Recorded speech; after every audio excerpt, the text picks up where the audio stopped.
ચાલો હવે એક મજાનો ટોપિક સમજવાનો પ્રયત્ન કરીએ જે તમને JEE, નીટ, ગુજકેટ આ બધી જ એક્ઝામોની અંદર અને સાથે સાથે બોર્ડ બધી જ એક્ઝામમાં બહુ જ કામ લાગે એવો આ ટોપિક છે, તો બરાબર સમજવાનો પ્રયત્ન કરજો. ટોપિકનું નામ છે ચુંબકીય ગુણધર્મ. ટોપિક છે આપણો ચુંબકીય ગુણધર્મ, જેને કહેશું મેગ્નેટિક પ્રોપર્ટીઝ. તો ચુંબકીય ગુણધર્મ શું છે સમજો. માન લો કે મારી પાસે કોઈ પદાર્થ છે, મારી પાસે શું છે, કોઈ પદાર્થ છે. આ પદાર્થ પર હું શું કરું છું, ચુંબકીય ક્ષેત્ર લાગુ પાડું છું. મારી પાસે કોઈ પદાર્થ છે, એના પર હું શું કરું છું, ચુંબકીય ક્ષેત્ર. મીન્સ કે માન લો કે મારી પાસે મેગ્નેટ છે, તો આવો જે ડી વિભાગના તત્વો છે એનું કોઈ સંયોજન છે મારી પાસે, એટલે એ આપણો પદાર્થ થઈ ગયો. તો એ સંયોજન છે, એ સંયોજનને હું શું કરું છું, મેગ્નેટની પાસે રાખવાનો પ્રયત્ન કરું છું. તો મારી પાસે પદાર્થ છે, એને હું શું કરું છું, ચુંબકીય ક્ષેત્ર લાગુ પાડવામાં આવે છે. ત્યારે આ જે પદાર્થ છે એ પદાર્થ બે પ્રકારની ચુંબકીય વર્તણૂક દર્શાવશે. શું કરશે? આ બે પ્રકારની ચુંબકીય વર્તણૂક દર્શાવે છે. તો કયા પ્રકારની ચુંબકીય વર્તણૂક દર્શાવશે? તો ક્યાં તો એ પ્રતિચુંબક તત્વ તરીકે વર્તી શકે, પ્રતિચુંબકત્વ તરીકે વર્તી શકે, અથવા તો એ વર્તી શકે અનુચુંબકત્વ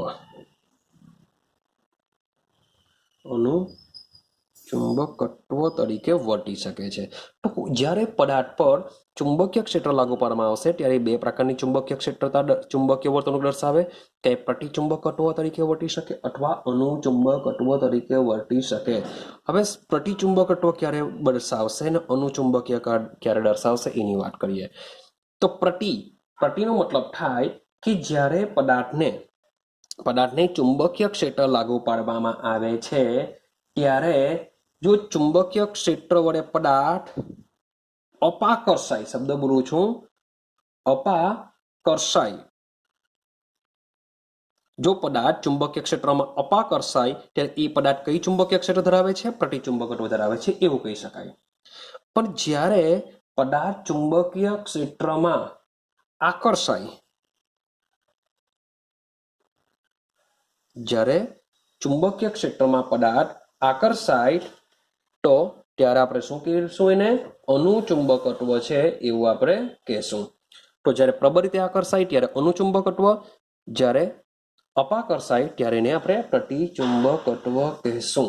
ક્લિયર થાય છે? તો આપણે એને યાદ રાખીશું, અનુચુંબકીય અને પ્રતિચુંબકીય પદાર્થો તરીકે ઓળખીશું. મીન્સ કે જે પદાર્થ છે એ પદાર્થને શું કહેશું? જો ચુંબક પ્રત્યે અપાકર્ષાય તો એને કહેશું પ્રતિચુંબકીય પદાર્થ કહેશું. જો અપાકર્ષાય તો એને કહેશું અનુચુંબકીય પદાર્થ કહેશું. અથવા જે અનુચુંબકીય પદાર્થ છે, જો એ અનુચુંબકીય પદાર્થ જો ખૂબ જ, શબ્દ બોલું છું, અનુચુંબકીય જે પદાર્થ છે એ પદાર્થ, ચાલો ખાલી પદાર્થની વાત કરીએ, જે પદાર્થ છે એ ખૂબ જ પ્રબળતાથી આકર્ષાય, તો આવા પદાર્થનું બીજું એક નામ આપવામાં આવ્યું છે લોહ ચુંબકીય. તો એવા પદાર્થને આપણે કહીશું લોહ ચુંબકીય પદાર્થો. હવે મીન્સ કે જે અનુચુંબકીય પદાર્થો છે એ અનુચુંબકીય પદાર્થોનું ખૂબ જ એકદમ ટોપ પર આવેલો જે ભાગ છે એ છે લોહ ચુંબકીય. મીન્સ કે માની લો કે મારી પાસે આ પદાર્થ છે, એ ચુંબકીય ક્ષેત્રમાં શું કરે છે? આકર્ષાય છે જ. પદાર્થ છે એ ચુંબકીય ક્ષેત્રમાં આકર્ષાય છે, પણ ખૂબ જ પ્રબળતાથી આકર્ષાય છે, એટલે થવાનો તો અનુચુંબકીય જ, પણ ખૂબ જ પ્રબળતાથી છે, માટે એને આપણે લોહ ચુંબકીય કહેશું. તો એવું કહી શકાય કે જે અનુચુંબકીય છે એ અનુચુંબકીયને ખૂબ જ એકદમ ચરમ સ્વરૂપ, એટલે ઉપરનું જે સ્વરૂપ છે એ આપણું શું છે? લોહ ચુંબકીય પદાર્થ છે. ક્લિયર થાય છે? ચાલો હવે વાત કરીએ આપણે અનુચુંબકીય વિશે. તો અનુચુંબકીય શા માટે ઉત્પન્ન થશે એની વાત કરીએ. શબ્દ સમજો કે જે અનુચુંબકીય અનુચુંબકીય છે, અનુચુંબકત્વ વાત કરે છે અનુચુંબકત્વ, તો અનુચુંબકત્વ કેવી રીતના ઉત્પન્ન થાય છે, શા માટે ઉત્પન્ન થાય? તો અનુચુંબક તત્વ ઉત્પન્ન થવાનું રીઝન છે કે ડી કક્ષકમાં અયુગ્મિત ઇલેક્ટ્રોનની હાજરી. યાદ રાખજો. તો અનુચુંબકત્વ ઓળખવા માટેનું રીઝન છે કે જો પદાર્થ હશે એ પદાર્થમાં જે ડી કક્ષક આવેલી હશે એ ડી કક્ષકમાં તમારા અયુગ્મિત ઇલેક્ટ્રોન જો હાજર હોય. અયુગ્મિતનો મતલબ શું થાય?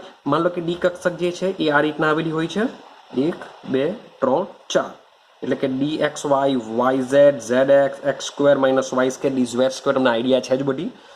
તો આ રીતના જ્યારે સિંગલ હોય તો એ અયુગ્મિત કહેવાશે. મીન્સ કે એક પણ હોઈ શકે. તો ડી કક્ષકમાં વધુમાં વધુ 5 ઇલેક્ટ્રોન કેવા જોવા મળે? તમને અયુગ્મિત જોવા મળે. તો જ્યારે પણ 5 ઇલેક્ટ્રોન અયુગ્મિત હોય ત્યારે સમજી જવાનું કે પદાર્થ કયો હશે? લો ચુંબકીય હોઈ શકે. તો એ પદાર્થ કયો હોઈ શકે? લો ચુંબકીય હોઈ શકે. કે 5 અયુગ્મિત ઇલેક્ટ્રોન હોય તો એના દ્વારા ઉત્પન્ન થતું જે અનુચુંબકત્વ છે એ વધારે હોય છે. એટલે કે જે ચુંબકીય ગુણધર્મ છે એ ખૂબ જ વધારે જોવા મળશે, કારણ કે 5 ઇલેક્ટ્રોન છે. હવે જેટલા પણ ઇલેક્ટ્રોન મીન્સ કે યુગ્મિત થતા જશે તો માત્ર ને માત્રમાં 2 જ અયુગ્મિત ઇલેક્ટ્રોન છે, માટે અનુચુંબકીય તો કહેવાશે જ, પણ 2 અયુગ્મિત ઇલેક્ટ્રોન દ્વારા જ અનુચુંબકત્વ ઉત્પન્ન થશે. માની લો કે આ રીતના હોય તો એક જ ઇલેક્ટ્રોન દ્વારા અનુચુંબકત્વ ઉત્પન્ન થશે, પણ માની લો કે બધા જ યુગ્મિત હોય તો અનુચુંબકત્વ જોવા મળતું નથી, એ બનશે પ્રતિચુંબકીય. એ શું બની જશે? પ્રતિચુંબકીય બની જશે. તો સીધો સિમ્પલ કન્સેપ્ટ છે કે ડી કક્ષકમાં અયુગ્મિત ઇલેક્ટ્રોનની હાજરી અનુચુંબકીય પદાર્થ કહેવાય. જેટલા વધારે હશે એટલું જ અનુચુંબકીય વધારે હશે, એટલી જ ચુંબકીય ચાંક માત્રા વધારે હશે. પણ જો બધા જ યુગ્મિત હોય તો એ શું કહેવાશે? પ્રતિચુંબકીય કહેવાશે. એ અનુચુંબકીય ગુણધર્મ ધરાવતું નથી. ક્લિયર થાય છે? હવે પાછો એક સવાલ આવે કે ભાઈ શા માટે અયુગ્મિત ઇલેક્ટ્રોન જો હોય તો એ ચુંબકીય ક્ષેત્રમાં એટ્રેક્શન કરી શકે? એવું તો શું રીઝન છે કે અયુગ્મિત ઇલેક્ટ્રોન હોય તો ચુંબકીય ક્ષેત્રમાં એટ્રેક્શન પામી શકે? તો રીઝન છે કે આજે અયુગ્મિત ઇલેક્ટ્રોન છે, આપણને ખબર જ છે કે ઇલેક્ટ્રોન બી સૂર્યની જેમ ફરે છે. મીન્સ કે માની લો કે મારી પાસે આ કેન્દ્ર છે, મારી પાસે આ શું છે? કેન્દ્ર છે, ને આ જે છે એ શું છે? ઇલેક્ટ્રોન છે. તો જેટલા પણ અયુગ્મિત ઇલેક્ટ્રોન હશે એ અયુગ્મિત ઇલેક્ટ્રોન શું કરશે? યુગ્મિત બી આવું કરી શકે છે, ના નથી પાડતો. યુગ્મિત શું કરશે? ચાલો યુગ્મિતની વાત પછી કરી, પહેલા હું અયુગ્મિતની વાત કરું. તો અયુગ્મિત ઇલેક્ટ્રોન જે છે, તો અયુગ્મિત ઇલેક્ટ્રોન શું કરશે? એ કક્ષાની આસપાસ ફરે છે. મીન્સ કે ઇલેક્ટ્રોન શું કરશે? કેન્દ્રની આજુબાજુ કક્ષામાં ફરશે. જે ઇલેક્ટ્રોન છે કેન્દ્રની આજુબાજુ આ પથ પર શું કરશે? રોટેશન કરશે, ભ્રમણ કરશે. તો આવા ભ્રમણને કહેશું આપણે કક્ષીય ભ્રમણ કહેશું, કે કક્ષામાં ફરશે. કક્ષામાં કેન્દ્રની આજુબાજુ ફરે છે માટે એને શું કહેશું આપણે? કક્ષકીય ભ્રમણ કહેશું. કક્ષીય ભ્રમણ તમે યાદ રાખો તો બી ચાલશે. હવે બીજી એક ગતિ કેવી છે? તો ઇલેક્ટ્રોન શું કરશે? પોતાની ધરીની આજુબાજુ બી ફરે છે. તો ઇલેક્ટ્રોન જ્યારે પોતાની ધરીની આજુબાજુ ફરે છે તેને આપણે શું કહેશું? ધરાભ્રમણ કહેશું. કારણ કે ધરીની આજુબાજુ ફરે છે માટે એને કહેશું ધરાભ્રમણ. ક્લિયર થાય છે? તો આપણે એને કહેશું ધરાભ્રમણ કહેશું. ધરાભ્રમણ. ચાલો, તો અહીં આ 2 પ્રકારની ગતિ જોવા મળે છે. 2 પ્રકારની ગતિને લીધે એમાં શું થશે? એ ચુંબક પ્રત્યે આકર્ષાય છે અથવા ચુંબકીય ક્ષેત્રમાં આકર્ષાય છે. તો આ 2 ગતિની અંદર જે કક્ષકીય ભ્રમણ છે, હવે વાત કરી છે 3D કક્ષક. તો 3D કક્ષક કેન્દ્રથી કેવી આવેલી હોય છે? દૂર આવેલી હોય છે. માટે આ પ્રકારના આવા પદાર્થોની અંદર જે અનુચુંબકીય પદાર્થો છે, જે ચુંબકીય પ્રત્યે આકર્ષણ પામે છે, એમાં ધરાભ્રમણ ખૂબ જ મહત્વતા ધરાવે છે. કક્ષીય ભ્રમણ એટલું બધું ઇમ્પોર્ટન્ટ નથી, કારણ કે કેન્દ્રથી દૂર આવેલું હોય છે. ક્લિયર થાય છે?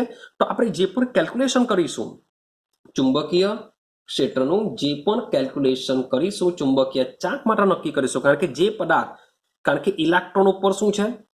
ઇલેક્ટ્રોન પર વીજભાર છે ને ફેરાડેનો નિયમ છે, કોઈ પણ વીજભારી પદાર્થ જ્યારે ગતિ કરે છે ત્યારે એક એક ચુંબકીય ક્ષેત્ર ઉત્પન્ન કરે છે અને એક ક્ષેત્ર શું કરે છે, બીજા પ્રત્યે એટ્રેક્શન પામી શકે છે.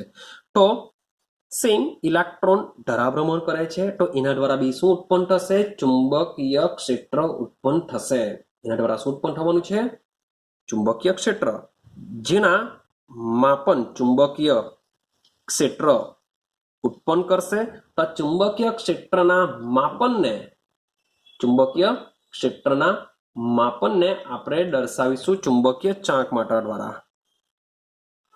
ચુંબકીય ચાંક માત્રા દ્વારા દર્શાવીશું અને ચુંબકીય ચાંક માત્રાને આપણે મ્યુ દ્વારા દર્શાવીશું. શાના દ્વારા દર્શાવીશું, મ્યુ દ્વારા. તો કેવી રીતના આપણે કેલ્ક્યુલેશન કરીશું, તો એના માટે એક સૂત્ર આપવામાં આવેલું છે. એ સૂત્રનું નામ છે ભ્રમણ માત્ર. સૂત્રનું નામ શું છે, ભ્રમણ માત્ર. મીન્સ કે જે પણ પદાર્થ અનુચુંબકીય છે, શબ્દ બોલું છું અનુચુંબકીય, જે પણ પદાર્થ અનુચુંબકીય છે તો એ શું કરશે, ચુંબકીય ચાંક માત્ર ધરાવશે. કારણ કે અયુગ્મિત ઇલેક્ટ્રોન છે, અયુગ્મિત ઇલેક્ટ્રોન શું કરશે, રોટેશન કરે. હવે યુગ્મિત શા માટે આવું કરી નહીં શકે, યુગ્મિત બી ફરે જ છે પણ બંને ઇલેક્ટ્રોન શું કરશે, એકબીજાથી વિરુદ્ધ દિશામાં ગતિ કરશે. તો એના દ્વારા બી જે એકબીજાથી વિરુદ્ધ દિશામાં ગતિને લીધે જે ચુંબકીય ચાંક માત્રા ઉત્પન્ન થયેલી હશે, જે બંને શું કરશે, એકબીજાની રદ કરી દેશે. માટે જે યુગ્મિત હોય છે, યુગ્મિતમાં આ પ્રકારનું એટ્રેક્શન જોવા મળતું નથી, કારણ કે બંને એકબીજાની ચુંબકીય ચાંક માત્રા રદ કરી દે છે. પરંતુ આપણે વાત કરીએ છીએ માત્ર અયુગ્મિત ઇલેક્ટ્રોનની. તો અયુગ્મિત ઇલેક્ટ્રોનની કોઈ પણ એક જ દિશામાં ગતિ હશે, ત્યાં જે હોય તે, તો જેના દ્વારા ચુંબકીય ચાંક માત્રા ઉત્પન્ન થશે. એ ચુંબકીય ચાંક માત્રાની ગણતરી કરવા માટેનું સૂત્ર છે, એને કહેશું આપણે ભ્રમણ માત્ર. તો સૂત્ર શું છે, તો ભ્રમણ માત્ર મ્યુ ઇઝ ઇક્વલ ટુ, યાદ રાખજો સૂત્ર તમારે યાદ રાખવાનું છે, બહુ ઇમ્પોર્ટન્ટ છે, n બ્રેકેટમાં n+2 મગજમાં ફિક્સ કરી દેવું, કારણ કે આનો ઉપયોગ કરીને જ કામ લાગશે. આ સૂત્ર બહુ કામનું છે. JEE નીટ કન્સેપ્ટ બીજા બધા ચેપ્ટરોમાં બી જ્યારે પણ અયુગ્મિત ઇલેક્ટ્રોન દ્વારા ચુંબકીય ચાંક માત્રાની કેલ્ક્યુલેશન આવશે ત્યારે આ સૂત્ર તમને બહુ જ કામ લાગશે. Mu is equal two √n બ્રેકેટમાં n+2. આ સૂત્રને કહેશું ભ્રમણ માત્રા, જે ચુંબકીય ચાંક માત્રાની ગણતરી કરશે. તો આ જે મ્યુ છે એ મ્યુનો વાત કરું છું એકમ, તો એનું મૂલ્ય આવશે, મીન્સ કે અહીંયા કંઈ ને કંઈ એનની જગ્યાએ મૂકીશું, મૂલ્ય આવશે. તો મ્યુનો એકમ શું છે, તો મ્યુનો એકમ છે BM. મ્યુનો એકમ શું છે, BM. BM નો ફૂલ ફોર્મ શું થશે, BM નો ફૂલ ફોર્મ થશે બોર મેગ્નેટોન. BM બોર મેગ્નેટોન. જે મ્યુ છે, જે ચુંબકીય ચાંક માત્રા દર્શાવે છે, તેનો એકમ થઈ જશે બોર મેગ્નેટોન. ક્લિયર થાય છે? ચાલો આગળ જઈએ. હવે આ સૂત્રમાં મ્યુ છે ચુંબકીય ચાંક માત્રા, એનો એકમ છે બોર મેગ્નેટોન. n શું છે, જ્યાં n બરાબર યાદ રાખજો અયુગ્મિત ઇલેક્ટ્રોનની સંખ્યા. આ ઇમ્પોર્ટન્ટ છે. તમને જો અયુગ્મિત ઇલેક્ટ્રોન જો મળી જશે તો આની ઇઝીલી કેલ્ક્યુલેશન કરી શકશો. ક્લિયર થાય છે? તો અયુગ્મિત ઇલેક્ટ્રોન તમને હવે કેવી રીતના શોધી શકાશે, શું થશે, એની આપણે સમજ મેળવીએ. હવે આ જે ચુંબકીય ચાંક માત્રા છે, આ જે કેલ્ક્યુલેશન છે આપણું સૈદ્ધાંતિક છે, આપણે સિદ્ધાંત દ્વારા નક્કી કરીએ છીએ. મીન્સ કે આપણી પાસે એક સિદ્ધાંત છે કે √n બ્રેકેટમાં n+2 આપણે સિદ્ધાંતનો ઉપયોગ કરીએ છીએ, પણ આ જ મ્યુની કિંમત આપણે પ્રયોગ દ્વારા પણ નક્કી કરી શકીએ છીએ. તો પ્રયોગ દ્વારા અને સિદ્ધાંત દ્વારા બંનેના મૂલ્ય કેવા હોય છે, થોડા ડિફરન્ટ હોય છે. કેમ? કારણ કે આપણે જે લોજિક લગાવીએ છીએ એ માત્ર ને માત્ર ધરાભ્રમણ માટે લગાવીએ છીએ, પણ પ્રાયોગિકમાં મે બી કક્ષીય ભ્રમણ બી ઇફેક્ટ કરતી હોય છે, જેને લીધે બંનેના મૂલ્ય કેવા હોય છે, થોડા ડિફરન્ટ હોય છે, સેમ હોતા નથી. તો આપણે એક્ઝામની અંદર માત્ર ને માત્ર આ સૂત્રનો ઉપયોગ કરીને જ આપણે કેલ્ક્યુલેશન કરીશું. પ્રાયોગિક મૂલ્ય આપણે યાદ રાખવાનું નથી. ચાલો હવે કેવી રીતના કેલ્ક્યુલેશન કરીશું સમજો. માની લો કે તમને કોઈ Sc+3 આપેલું છે અથવા ScCl3 આ પ્રકારનું કોઈ સંયોજન બનાવીને આપ્યું છે અને તમને પૂછ્યું કે ચુંબકીય ચાંક માત્રા, અને તમને પૂછ્યું ચુંબકીય ચાંક માત્રા શોધો. ક્લિયર? તો જો તમને સંયોજન આપેલું હોય તો સંયોજનમાં સૌથી પહેલા જાણી લો કે જે તત્વ છે તમારો મેઇન તત્વ સ્કેન્ડિયમ, જે ડી વિભાગના તત્વો છે, ડી વિભાગના તત્વો માટે જ આ પ્રકારની કેલ્ક્યુલેશન આવશે. હજુ બી કેવું, ડી વિભાગના તત્વો માટે જ આ પ્રકારની કેલ્ક્યુલેશન આવશે. એસ અને પી માટે આવી કોઈ કેલ્ક્યુલેશન હોતી નથી. તો જે ડી વિભાગના તત્વો છે તેના માટે વાત કરું તો આમાં શું થઈ જશે? એસસી પ્લસ ટી થઈ જશે. ક્લિયર થઈ ગયું? આ પહેલું આવડવું જોઈએ, આ પોઈન્ટ તમને આવડવો જોઈએ કે કયા પ્રકારનો આયન છે. હવે સમજો, તો સૌથી પહેલા એસસી પ્લસ ટી. હવે એસસી પ્લસ ટી જો ઇલેક્ટ્રોનની રચના તમને સીધી જ જો આવડી જતી હોય તો કોઈ પ્રોબ્લેમ નથી, પણ જો નહીં ખબર પડતું હોય તો સૌથી પહેલા સ્કેન્ડિયમ લઈ લો. ક્લિયર છે? ઝેડ બરાબર શું આવવાનું? સ્કેન્ડિયમ સૌથી પહેલું તત્વ છે ડી વિભાગનું, એટલે 21 નંબર પર આવશે. રેડી? તો સ્કેન્ડિયમની ઇલેક્ટ્રોન રચના શું થવાની? Argon 3d4s. હવે તમને જો ઇલેક્ટ્રોનની રચના લગતા જો નહીં આવડે તો આ ટોપિક તમને નહીં આવડશે. માટે કોઈ બીનું હોય આટો આવવાનું જ, ડી વિભાગમાં આટો આવશે જ કે આર્ગોન 3d4s. આપણે 3d સંક્રાંતિ શ્રેણીની જ વાત કરીએ છીએ. તો આર્ગોન 3d ને 4s 18. ચલો, સ્કેન્ડિયમ છે 21 નંબર છે તો 18 તો ભરાઈ ગયા. સૌથી પહેલા 4s માં જ ભરવાનું. તો 18 ને 2 20, 20 ને 1 21. ક્રોમિયમ અને કોપરની ઇલેક્ટ્રોનની રચનામાં ભૂલ થવી નહીં જોઈએ. એ કેવી રીતના છે? અહીંયા 4s1 આવશે, 3d5, 3d10 આવશે, એ તમારે યાદ રાખવું પડશે. ચાલો, હવે વાત કરીએ સ્કેન્ડિયમ પ્લસ 3. તો સ્કેન્ડિયમ પ્લસ 3 ની જ્યારે વાત કરતો હોઉં ત્યારે 2 ઇલેક્ટ્રોન અહીંયાથી જશે, 1 ઇલેક્ટ્રોન અહીંયાથી જશે, રહેશે શું? માત્ર ને માત્ર આર્ગોન. તો તમે જોશો 3d કક્ષકમાં ઇલેક્ટ્રોન કેટલા થઈ ગયા? 0. 4s માં બી 0, 3d માં બી 0. ચલો લખી દઈએ, 4s માં બી 0.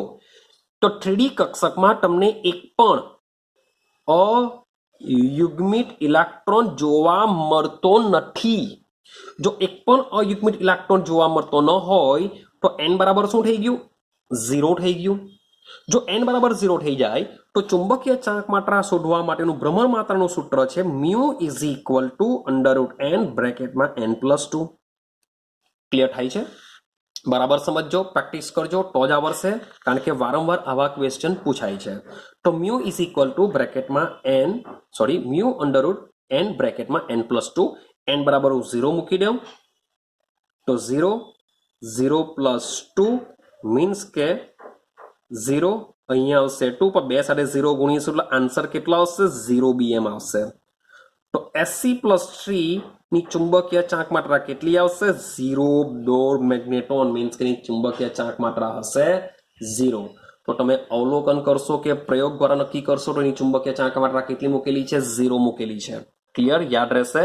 તો Sc+3 ની વાત કરીએ, માન લો કે ટિટેનિયમની વાત કરું તો Ti+4 ની વાત કરું તો Ti+4 ની અંદર બી 0 આવશે. કેમ 0 આવશે? જરાક વિચારો, લોજિક વિચારો કે 22 નંબર છે તો અહીંયા 2 ને અહીંયા 2 આવશે. ક્લિયર થાય છે?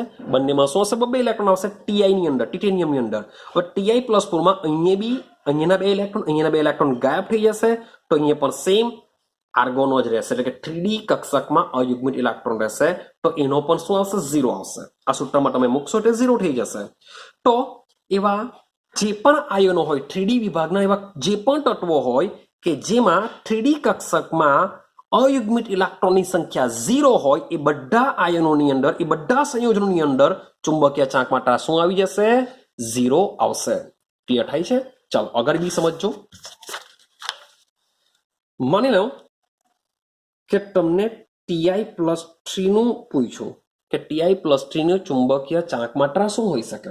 તો સૌથી પહેલા ચુંબકીય ચાંક માત્રા સમજવા માટે તમારે શું કરવું પડશે? ટિટેનિયમની ઇલેક્ટ્રોન રચના લખીએ ફરીથી પાછી આપણે. ટિટેનિયમ નંબર કેટલો છે? યાદ રહેવો જોઈએ, Z બરાબર 22. ક્લિયર? ચાલો, તો આર્ગોન આવશે, પછી લખું 3d, પછી લખું 4s. તો 18, 18 ને 2 20, 20 ને 2 22. હવે આપને શું આપેલું છે? Ti+3. તો Ti+3 ની જો વાત કરું તો મારે 3 ઇલેક્ટ્રોનને દૂર કરવા પડશે. ઇલેક્ટ્રોન સૌથી પહેલા 4s માંથી દૂર થાય તો અહીંયાથી 2 કરીએ, અહીંયાથી 1 કરીએ તો ઇલેક્ટ્રોનની રચના શું થશે? Argon 3d1. જરૂર નથી કે આ તમારે લખવાનું જ, પણ ડાયરેક્ટ જો તમે કરી શકતા હોય તો સીધું બી તમને ખબર પડી જશે કે ભાઈ 3d ની અંદર એક જ ઇલેક્ટ્રોન છે.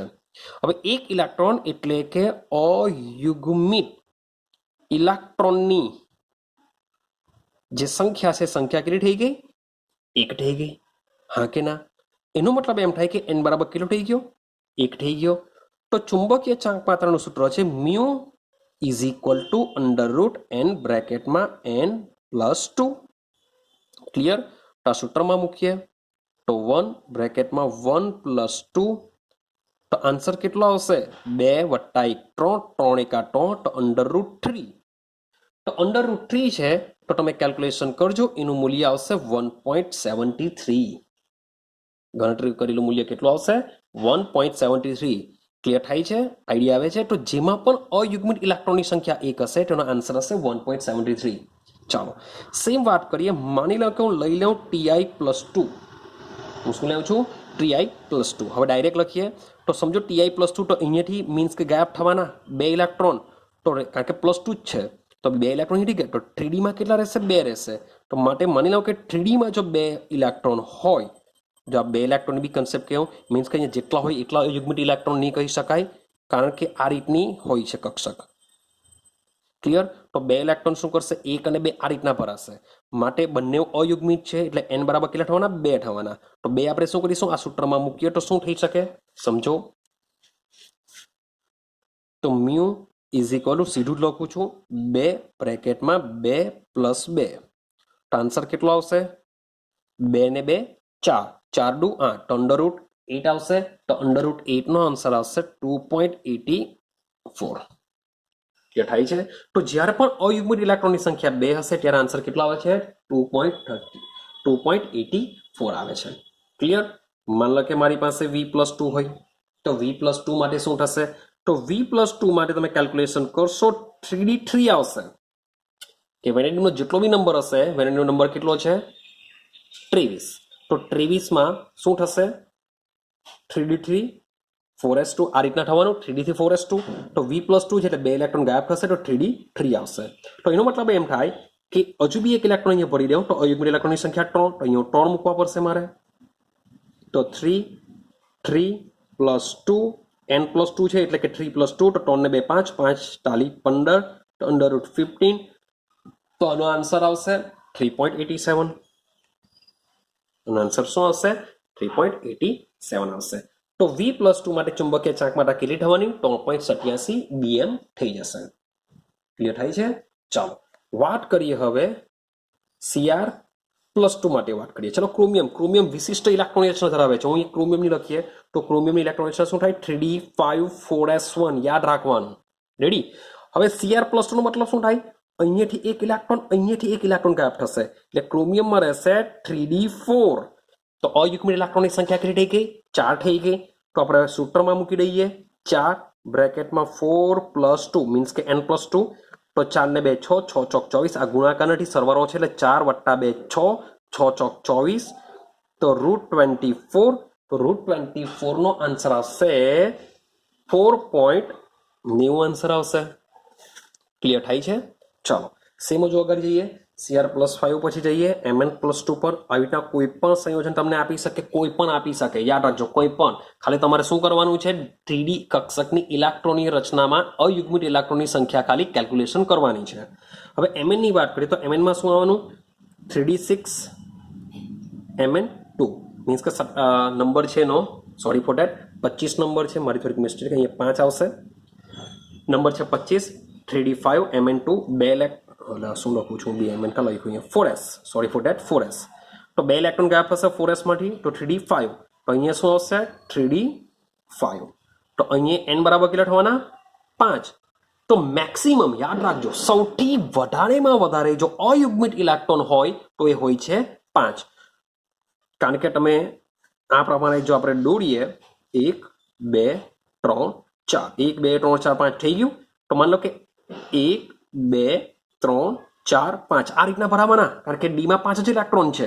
તો યાદ રાખજો, સૌથી વધુમાં વધુ જો અયુગ્મિત ઇલેક્ટ્રોન હોય તો એ કેટલા હોય છે? 5 જ હોય. હવે 3D6 હોય તો છઠ્ઠો ઇલેક્ટ્રોન શું કરશે? અહીંયા આવશે. તો અયુગ્મિત ઇલેક્ટ્રોનની સંખ્યા કેટલી થવાની? 4. તો યાદ રાખજો, 3D ઉપર જેટલા આંકડા હોય એ જ અયુગ્મિત ઇલેક્ટ્રોનની સંખ્યા હોય એવું હોતું નથી. તો અહીંયા 5 છે, 4 છે, 3 છે, 2 છે, તો બરાબર છે એટલા જ.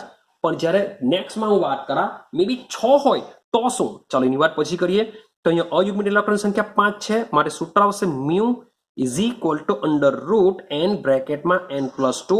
તો અહીંયા n બરાબર હું 5 મૂકી દઉં तो आंसर आवशे 5 ब्रेकेटमां 5 + 2 तो 5 + 2 7 7 5 35 तो √35 तो आंसर आवशे 5.92 શું આન્સર આવશે 5.92 ક્લિયર થાય છે બહુ સિમ્પલ છે પૂછાય છે યાદ રાખજો ચાલો હવે એક લાસ્ટ એક્ઝામ્પલ લઈ લઉં માની લઉં કે હું વાત કરું છું CO+2 ની હવે કોબાલ્ટની વાત કરું કોબાલ્ટનો નંબર આવશે 27 કોબાલ્ટની ખાલી 27 તો 3d7 હોવાનું હવે અહીંયા છે CO+2 એટલે 2 ઇલેક્ટ્રોન અહીંયા ગાયબ થવાના તો રહેશે કેટલા 3d7 હવે યાદ રાખજો હવે આવું જો તમે વિચારતા હોવ કે 3D માં જેટલા ઇલેક્ટ્રોન એટલા જ અયુગ્મિત ઇલેક્ટ્રોન તમે ખોટા પડશો કેમ હવે 3d7 છે તો 3d7 કેવી રીતના ગોઠવાય સમજીએ આપણે એને કે કેવી રીતના 3d7 ગોઠવાશે તો 1 2 3 4 તો સમજો 7 ઇલેક્ટ્રોન કેવી રીતના ગોઠવાય તો 1 2 3 4